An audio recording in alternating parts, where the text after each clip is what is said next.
que chegar com meu brother Danilo, que tem várias bases diferentes pra tocar. E aí o bagulho fica da alma, o bagulho é louco. Tem que ter muita calma pra pensar. Tu tá pensando numa frase aqui, mas tu já tá pensando em outra história. História de lá, mais um dia, pode pá. Obrigado, rapaz. Tamo aqui pesado, não sei qual que agarrei. Eu sei que tô tranquilo, eu não sei. Eu tenho que abaixar, diminuir um pouquinho a velocidade, que aí fica mais fácil, que a gente vai soltando as verdades, que a gente dá tempo de pensar. A gente vai botando uma frase por frase pra poder encaixar, que a rima aqui é muito boa, rapá. Mas tá ligado, o bagulho é improvisado, soltando da alma, soltando todos os recados, porque tá ligado, a gente vai soltando tudo que tá dentro do coração. Porque quem tá gostando aí do outro lado, levanta a mão e levanta a mão.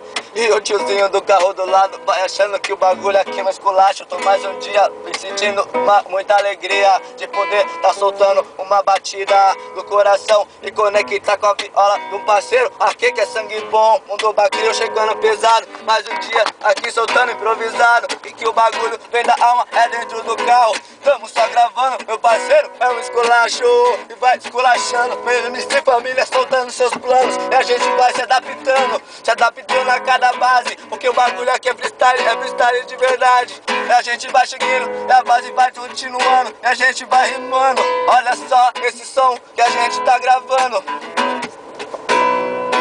Esse som que a gente tá gravando é aqui, mas o mundo bagulho chegando, falando que o mano Danilo tá brisando e o Montanha tá brisando no freestyle, tá ligado? Que o bagulho aqui é mó alarde. E eu vou seguindo, tava vendo os vídeos ali do Piraninho, e agora eu vou seguindo, sentindo que eu tô com ele do meu ladinho.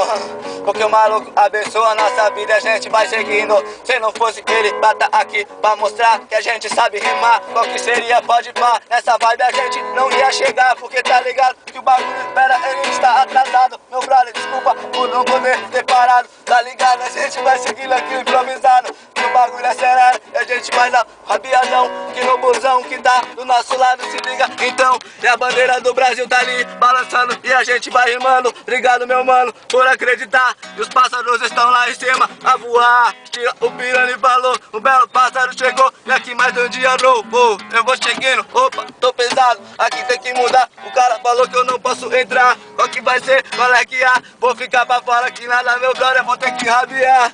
Vou passar na frente dele então, ô busão, cuidado com o cone, meu irmão. E o cara tá ali, mandando eu ir pra lá, ele nem pensa que eu tô gravando, meu brother, qual é que há? E vou seguindo, aqui a base é essa, tô fluindo. O cara tá atrasado, nós valeu, meu mano, é nóis.